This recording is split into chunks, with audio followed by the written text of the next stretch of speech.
Chapter 36, Santa Clara County. Vicky and I talked about moving somewhere else, closer to the Bay Area, but San Jose was never an area we considered. Honestly, I fell in love with Ukiah and the area had really grown on me. But Vicky lived in Ukiah all her life and was more than willing to move somewhere else. I had no idea how we'd find a place in San Jose. I called J-Lo, wife to Bobby Silent Lopez on death row, and asked her if she knew any places out there that she could help us get into. J-Lo said she might be able to get us into the same apartment complex that she lived at in Campbell, as there were 2 units that recently opened up. J-Lo said she would talk to the landlord about it and get back at me. She called back a couple days later and said that after talking to the landlord about us, we could move in June 1st if we wanted it. That same weekend, we drove down and signed the application.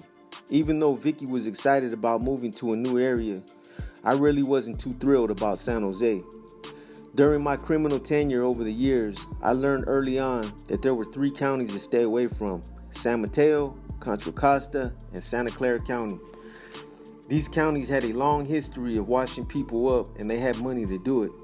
I had already been stung by San Mateo when I was 18 years old, and had never heard anything positive about Santa Clara when it came to the legal arena. Aside from that, behind Salinas, San Jose was probably the second most county in Northern California that had a long, tumultuous history with the NF. I'd be placing myself in a hot spot, but this wasn't my choice. I was being directed to establish a regiment out there, and this was my only real reason for making this move. Otherwise, I would have never considered San Jose. When me and Vicky moved in, I had no idea where I was going to start building or how to even get in touch with any of the homeboys. I wasn't familiar with the area or where I was at, but J-Lo helped me reestablish contact with William Flacco Vic from Milpitas, and basically that's how everything started. A few days after we settled in, I called Flacco and gave him directions to the apartments we were now living at in Campbell. When Flacco got there, he drove me around San Jose as I explained exactly why I had relocated out there. Being that Flacco had been functioning in the San Jose Regiment when Goose was there, he knew most of the manpower and how to get a hold of them. One of the first things Flacco told me about was an individual by the name of Richard Smiley Sanchez, who owed the regiment $1,500 for dope that was fronted to him. According to Flacco, he never paid the money back, and Goose definitely was no longer in a position to collect it. Aside from Goose getting caught up in the Black Widow investigation, he had also agreed to cooperate with investigators. So I decided to see if I could locate Smiley and collect the debt myself. Flacco knew where Smiley lived, so we drove to his house and caught him pulling up with his wife. Since Flacco knew this guy, I let him initiate the conversation and told him it would probably be better to get off the street and discuss it in this guy's backyard. When Flacco suggested that we go into his backyard to talk about his debt, Smiley became visibly nervous. He probably thought we were going to take him back there and kill him. I never met this guy before and could tell my presence intimidated him and made him very uncomfortable, especially knowing that I was a C. When we got Smiley in the backyard and told him he needed to come out of the pocket with $1,500, he claimed that he didn't have it but could get it by the end of the week. I was good with that, but wanted collateral: a car, jewelry, computer equipment, anything of value that was equal to the debt or more expensive. Something that I knew he'd want back. They had a BMW I thought about taking, but they had 2 young kids and I wasn't going to leave them with no way to get around. After we started talking, Smiley said he was running a counterfeit operation and could get the money together in no more than 2 days. I told him to take us into the house and show us his equipment. When we walked into his bedroom where he had everything set up, I told Flacco to start unplugging everything and to load it up in the car. I took his printers, his computer, all his templates, extra ink cartridges, and some printed bills that were scattered on top of his dresser. Smiley was obviously upset that we were taking all his equipment, but there was really nothing he could say or do about it. I told him that everything would be returned once his debt was paid. Then me and Flacco left. After we dropped everything off at my apartment, Flacco said he wanted to introduce me to a good little homie by the name of Larry Santos, who might be willing to work with us. He said that Larry was a little baller and was moving a lot of weight out there. When we got to Larry's house, he was kicking back in the living room talking on his cell phone with the front door wide open. We walked in and Flacco introduced us.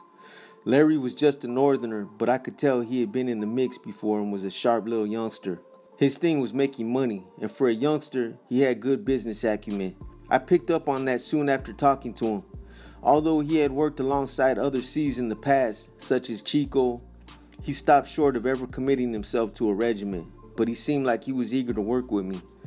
As soon as we started exchanging ideas, it was real obvious that this guy had a lot of potential. Larry said he had had plans to start cooking PCP, phencyclidine, and had everything except the piperidine he was trying to get from Mexico. Also, he was working with a meth supplier in Southern California that he and his boy, Big Bird, would drive out there and pick up anywhere from 30 to 40 pounds at a time. Later, Larry would show me the Honda they used with secret compartments built into the panels, which could only be accessed by activating the heating system and simultaneously hitting a kill switch underneath the dashboard. He said this guy he was working with was a Sureño and believed he was either M, Mexican Mafia, or tied in with them. After explaining what I was trying to do out there, Larry said he would talk to his boy Big Bird and see if he could get him to front us a pound to start us out. I personally still didn't have the clientele for it, but Flacco did, so I assured Larry that we would move it. Then I turned the conversation to counterfeiting and all the equipment that I had just taken from Smiley. Coincidentally, Larry was also manufacturing bills himself and said he'd show me how to do it. The following day, he came over to my apartment and set up all the equipment. Using washed $5 bills, we began printing 20s, 50s, and 100s, as $5 bills are the smallest denominations that have a watermark and the thin number strip. Because the bills were printed on actual paper, they passed the pen test and were actually good quality. They looked and felt real. The only imperfection, if someone really inspected the bills, was that the serial numbers were all duplicated and had a watermark of Abraham Lincoln on all the denominations. But this was hardly ever checked, and most of this money was supposed to have been dumped on the streets anyway.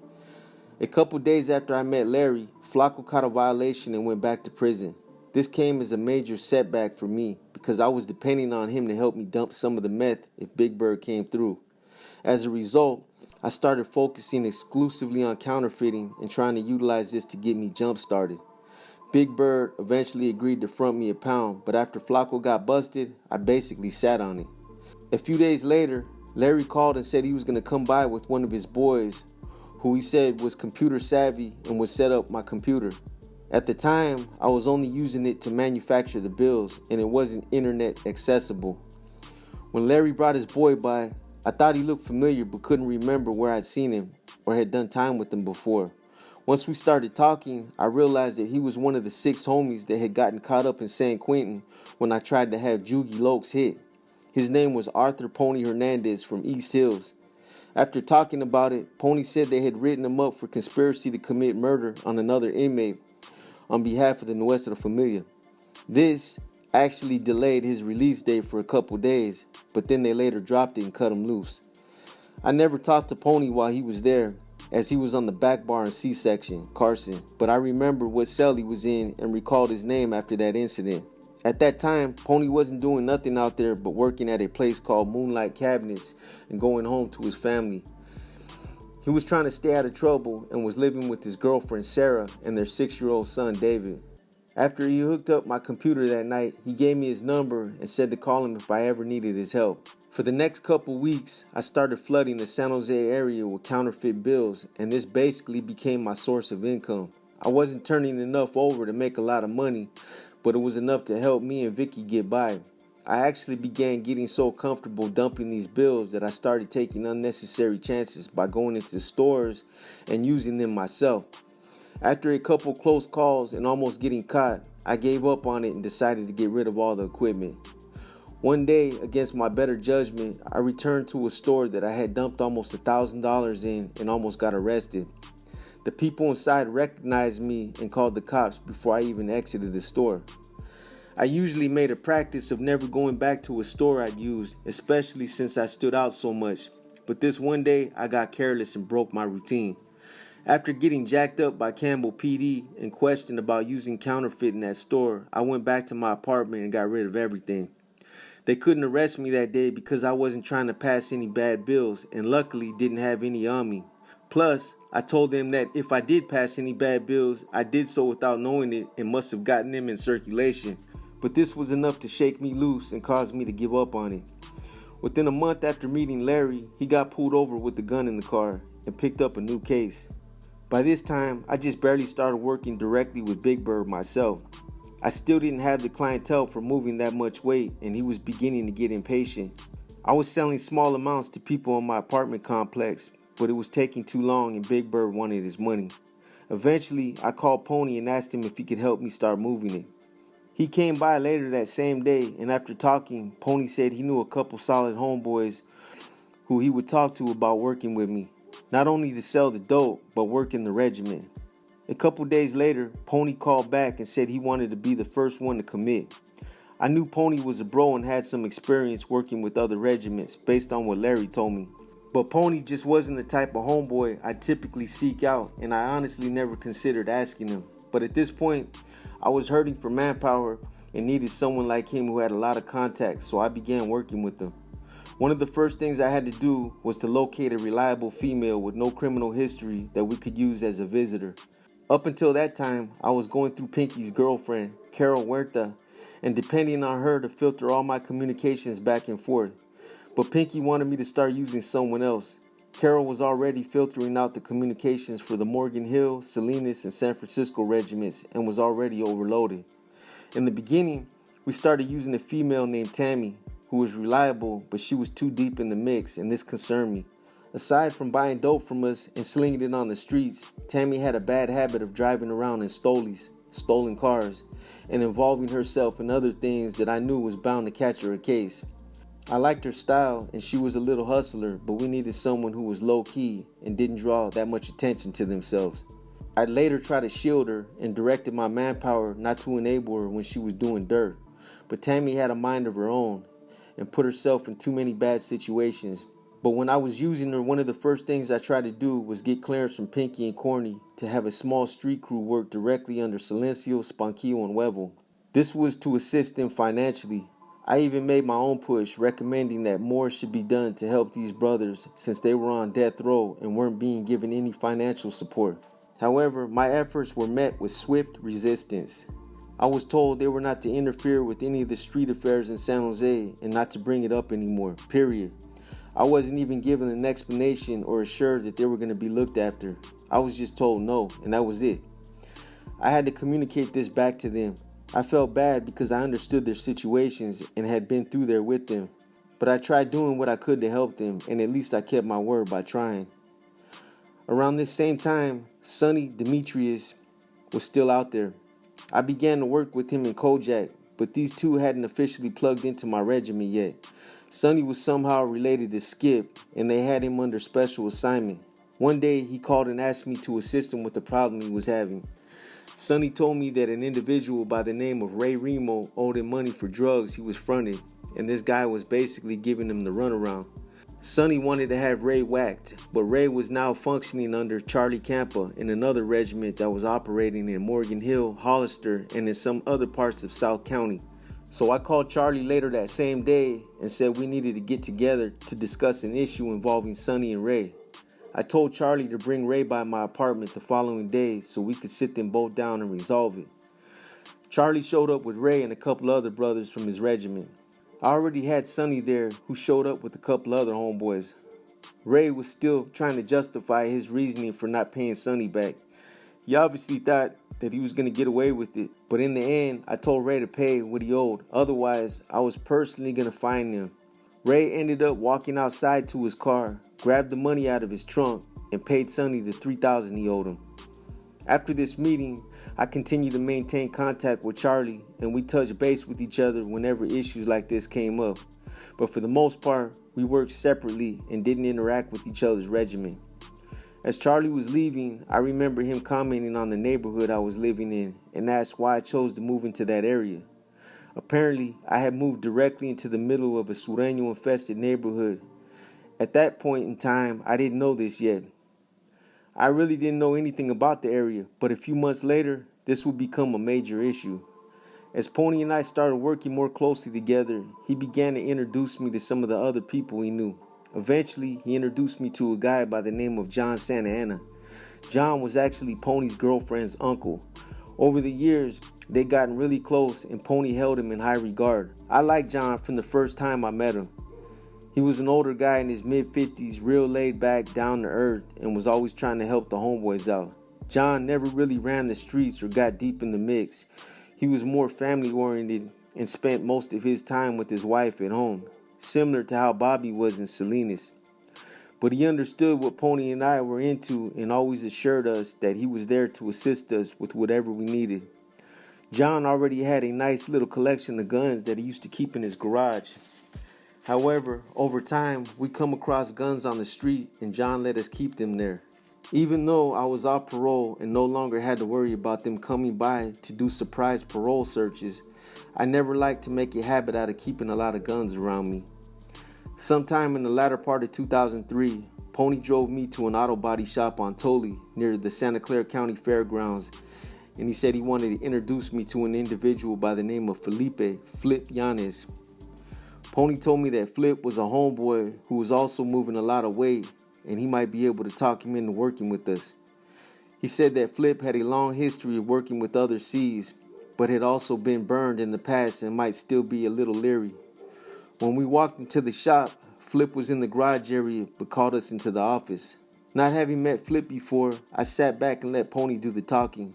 Pony summed up everything that we were trying to do and asked Flip if he'd be willing to front us a pound. As soon as Pony asked him about the front, it was like he hit an irascible nerve. Flip gave this long speech about how he'd been burned by Huicho, Goose, and Chico, and how he was never paid back or compensated by the NF for what these C's did to him.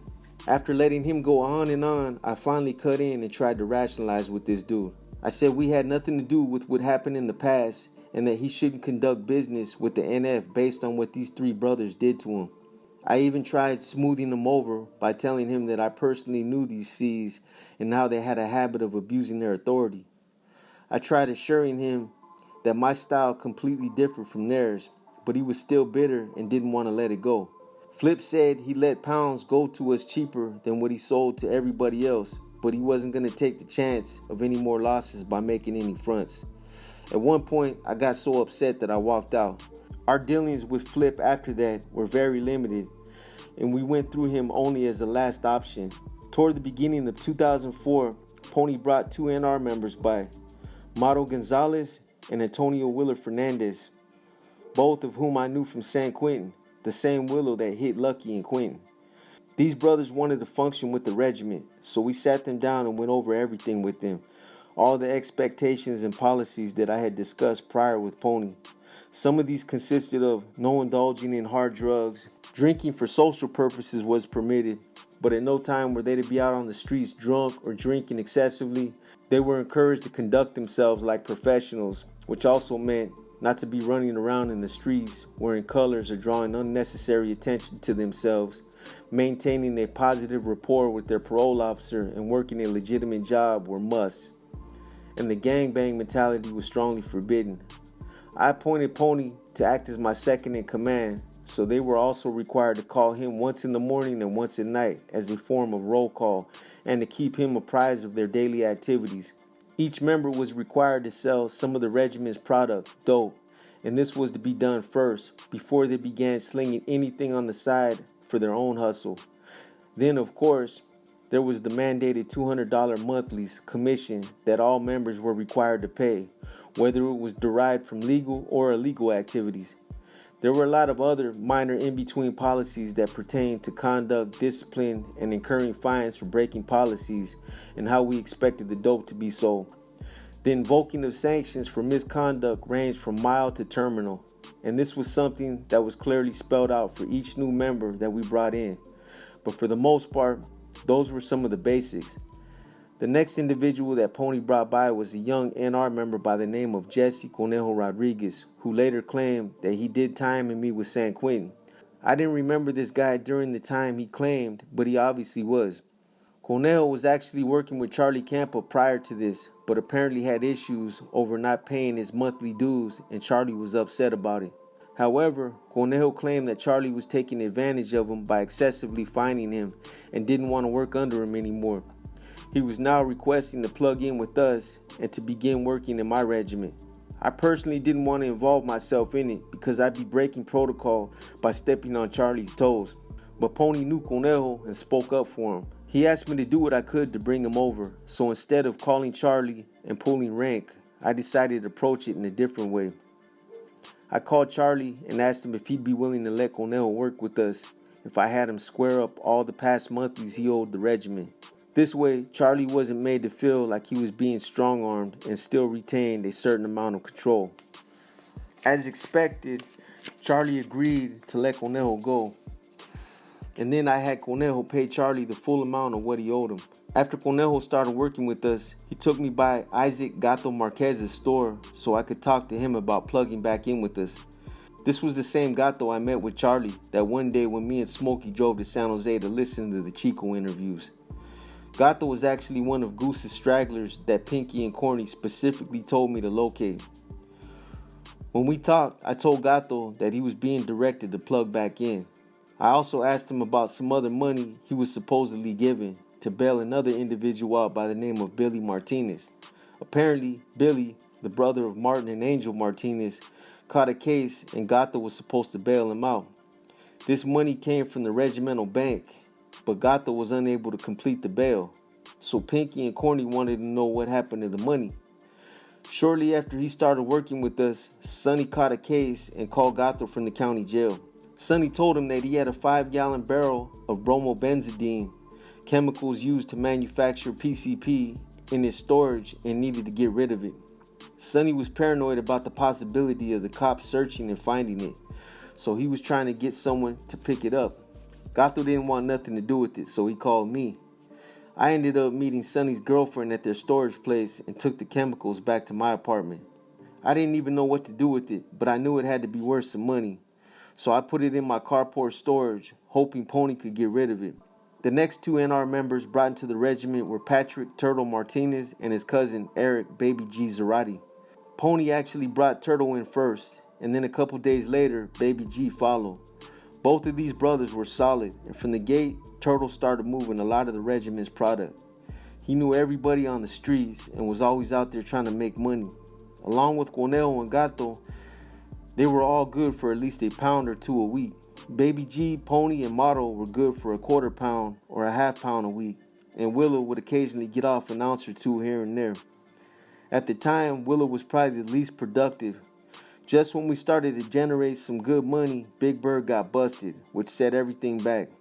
I didn't have another steady supplier at the time, so the regiment sat idle for a week or two.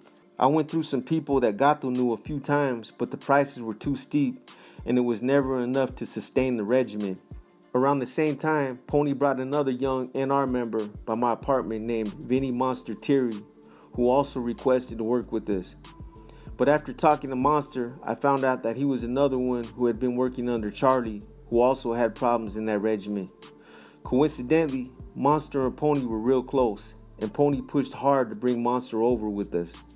But after sticking my neck out for Cornell, I wasn't too eager to get into another situation like this, as it was starting to make me look bad. Pony asked me to do this one last favor for him, as he had known Monster and his family for years. But it was really beginning to look like I was interfering with Charlie's business, and this wasn't my style.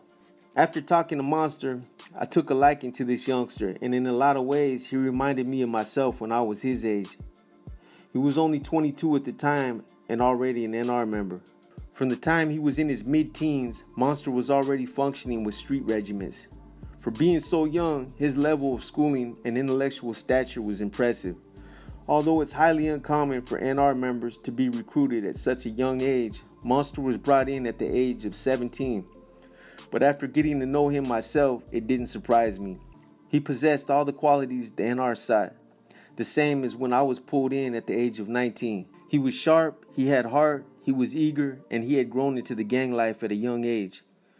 Going against my initial position with Monster, I ended up calling Charlie again and asked him what Monster's status was within his regiment. I heard a little about it from Pony and Monster, but what really mattered was Charlie's position and what his intentions were. This situation was a little bit more complicated because Charlie was already at the point of deeming Monster, but I stepped in and told Charlie that I would take responsibility for him. A week later, Monster brought Ronnie Shorty Reef by my apartment, who was also a young NR member who wanted to work with us. After me and Pony sat down and went over everything with him, he became the 7th member of the regiment that was brought in. Meanwhile, we still hadn't found a permanent visitor yet, and we were still using Tammy. Corny liked Tammy because she was smart and understood her role, but I knew it was just a matter of time before she would get busted. During one of her visits, Corny sent word back out for me to drive to Sacramento and meet a female named Lowrider Girl who was the sister of Vidal Spider Fabella, one of the principal figures indicted in the Black Widow investigation, about some kind of special assignment. I had no idea what it was or what it involved. I was only instructed to go out there and she'd explain all the details when I got there. Later that week, Pony and I drove out to Sacramento to meet her, only to hear about a ridiculous idea she was apparently trying to arrange.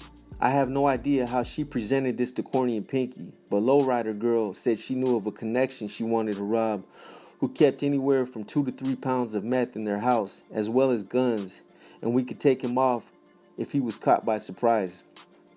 This little scheme of hers sounded like an act of desperation and wasn't worth our time. I told her we'd get back to her on it, but this broad actually wanted us to drive over there and pull this off that same day. Then, on top of that, she expected to get half of whatever we got from the job.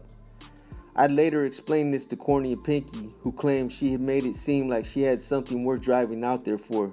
This whole trip was just a waste of time. Later that same week, Baby G brought Martin Cyclone Martinez by my apartment, and he became the 8th member to be pulled into my regiment. Sykes was also one of Goose's stragglers and had a lot more experience than some of the others, so he fell right in line. I actually thought about replacing Pony with him and making Sykes my 2nd, but by then, I'd already been working with Pony for a while and he was handling it. Ultimately, I decided to leave things the way they were. My only issue with Pony was that he was never punctual and always had excuses. I used to yell at him and reprimand him so badly that he'd be crying in my living room, but I always ended up feeling bad for the dude and continued to work with him. Sykes also had a younger brother named Angel, who we'd also bring in later, but this was strictly done at Sykes' request. Angel was a KJ burnout. He used to use way too much PCP with zero potential, but Sykes assured me that he'd be responsible for him, so I agreed to bring him in. Meanwhile, Motto ended up catching a sales case after he was pulled over and caught with an ounce of the regiment's dope. After he caught this case and went to jail, he continued to call me every couple days to keep me updated on everything that was occurring within the jail. Initially, I appointed him to hold the RC position, the regimental commander position, over the entire jail, but after finding out that Joe Atomi Abeda was also there, I appointed Joe to take over the position. I had known Joe from the Bay and knew he was more qualified to fulfill the position. During a call with Motto, he said a homeboy out of Salinas was there with him named Jacinto Shorty Duelas, who wanted to know if he could call me. I functioned with Shorty in Salinas, and he was a good little homie, so I told Motto to pass my number to Shorty. When Shorty finally called, he said he picked up a gun case in San Jose and was still fighting it. He also said Smokey was trying to get in touch with me. Shorty said Smokey was still in the Monterey County Jail fighting this case, and that he was in touch with Smokey's wife, Lisa. I told him to give my number to Lisa, as I'd been trying to get back in touch with Smokey myself. When Smokey finally called, he said they were trying to give him a 7-year to life case for an assault with gang enhancements. He had also been hit with an extortion charge, which was making it a life case. Smokey said he was trying to get assistance from Brass to pay for a private lawyer and needed help paying his house mortgage, as he was in danger of losing it to foreclosure. He said that even if he couldn't get help with the lawyer, his main concern was helping his wife save the house so she and the kids weren't put out in the streets. At the time, I was just getting the regiment up off the ground and wasn't in a position to help him, but I told him I'd get word to Pinky and Corny and that I'd do everything I could for him. When I finally did make this request, Pinky and Corny made it sound like it wasn't a big priority. All they said was that they'd look into it. Here was a solid C who was one of their most loyal runners while he was out on the streets. And now that he was no longer in a position to generate money, they basically turned their backs on him. He became another liability, another open mouth that they had no intention to feed. Smokey contributed thousands of dollars to the organization while he was out there. I knew because I worked side by side with him. The whole reason he caught this case was for carrying out some of their directives, but this didn't even matter to them. Now they were actually going to sit back and allow his wife and kids to be put out in the streets. This upset me and made me realize how cruel this organization could be. In the end, Smokey lost his house, never received a penny of help from them for a lawyer, and ultimately ended up being given a life sentence. Within 2 years of being convicted and sent to prison, Smokey dropped out in Corcoran and decided that he could no longer be loyal to an organization that turned its back on him. Honestly, I didn't blame him either after having heard about it. I'm surprised he even lasted that long, knowing that he'd been used up, turned on, and then left to fend for himself. When Mato got busted, it was with a relatively small amount of dope, but it still set me back because we still hadn't found a consistent supplier yet. I had everyone out there looking, but the prices were too high and the dope was garbage. One night, Monster said that he wanted to introduce me to a little baller he knew named Jose, who could probably be a major benefit to the Regimen. He said this guy was moving a lot of weight and would probably be eager to work with us. Monster would later tell me that him, Baby G, Turtle, and Shorty were already using Jose on the side. However, Monster also said they all tried to stop him from making the introduction because they knew I'd lock up on him and shut everything down that they had going. Compared to Big Bird, Jose was a gold mine and had access to as much dope as we wanted. I'd later find out that Jose was actually a middleman and his connection Julio was the one with all the dope. As soon as I met Jose, I knew this fool was my meal ticket. When Monster brought Jose to my apartment, my first impression was that he looked like one of them little disco ducks who was full of himself and all into the hyphy movement. The hyphy movement is more or less some of the younger generation that are into rap music, gold grills, flashy cars, dreadlocks if you're black, and a style of dancing that's a mix of old school pop locking and rave dancing. He was definitely the flashy type, but on the positive side, he glorified the NF and seemed real eager to meet with me. Jose was also a norteño, so getting him all the way on the team was real easy. I knew there was a lot of potential and a lot to gain from taking this guy under my wing, and that's exactly what I did. For the next couple weeks, I kicked it with Jose and discussed a number of different business ventures. We talked about opening up a rim shop, an auto body shop, a limousine shop, and all types of other legal businesses. But the first thing we got into was the dope business. Jose had the dope and I had the manpower. If we combined our resources and did it right, we had the potential to make a lot of money and sew up the entire county. Jose would eventually expose his whole hand and confide in me that his connection Julio was a major meth supplier operating with the Gulf Cartel, and his supply was endless. Jose told me stories about seeing hundreds of pounds at a time and how Julio was raking in close to $500,000 a month. I didn't know where Monster found this guy, but this was a blessing in disguise, and I was going to take full advantage of it. Meanwhile, a minor issue had come up with an individual by the name of Jesse Chewy Ortega. He owed the regiment money for dope that he was fronted. Chewy was given every opportunity to pay this money back, but he kept giving excuses as to why he wasn't able to come up with it. I finally had Turtle snatch Chewy up and bring him to my carport behind my apartment so I could talk to him myself. When we talked, I gave him a deadline and warned him that if he didn't come up with the money by then, he would face serious consequences. After the deadline came and went, I sent Monster, Turtle, and Shorty to Chewy's apartment to pay him a visit. When they got to his apartment, Chewy obviously thought they were just coming by to talk.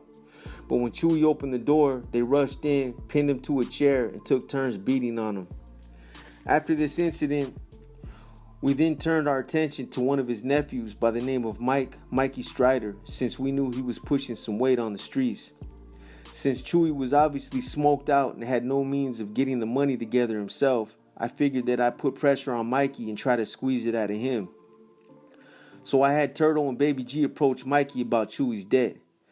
They warned him that if Chewy didn't come up with the money, then the consequences would be even worse and more severe than the first time. At first, Mikey stepped up and said he'd pay Chewy's debt. But later, he tried taking the high road and said Chewy was responsible for his own actions. In part, this was true. But when Mikey stepped up and said he'd pay the debt himself, he was as good as obligated. After he started giving us the runaround, I had Turtle, Baby G, and another individual who Baby G just started bringing around, named Jeffrey Soldier Boy Roscoe, pick Mikey up and act like they were taking him out to lunch. When they got to the restaurant off of Winchester and Campbell, Turtle called and told me where they were at. I drove over there with Monster and Shorty, and Pony pulled up with Sykes, Angel, and Willow. When we were outside in the parking lot, I called Turtle and said we were there. When they exited the restaurant, we hung back so Mikey wouldn't see us, and then followed them to a secluded park somewhere in the south side. When they exited the restaurant, we hung back so Mikey wouldn't see us, and then followed them to a secluded park somewhere in South San Jose. By now, Mikey had to have been wondering what was going on since they were driving in the opposite direction of where he lived. But if he wasn't, he definitely figured it out when the rest of us pulled up and got out of our cars. I think Mikey was so caught off guard that he didn't know what to say or do. We caught him slipping, and now he was going to have to deal with it. I remember walking down a ramp leading into the park and looking over at Mikey, watching him walk while surrounded by the whole regiment. I was thinking to myself, how is this dude keeping his legs moving? Because he was obviously scared. Nobody was talking and hadn't said a word. At some point, he had to have thought that he might have been walking to his death. But what else could he do? He couldn't run because that would have triggered whatever was about to happen and set everything in motion as soon as he tried. Maybe he was thinking he could talk his way out of it. But one thing was for sure, whatever was about to happen was only minutes away. When we got to the bottom of the ramp to a small clearing by a picnic bench, Pony and I did all the talking. I warned him to choose his words carefully and that he was in full control of how this meeting was going to end. Mikey's fate depended strictly on what came out of his mouth and what position he decided to take. If he complied and agreed to meet the deadline I was about to give him, then he'd walk away from this on his own free will. But if he resisted and refused to pay the debt, he would have went to the hospital that same day. Making an example out of him would have been an easy thing to do, and everybody was ready to jump on this fool. Ultimately, Mikey agreed to pay the debt and we let him go. Chewy, on the other hand, was deemed no good and would later run into problems of his own.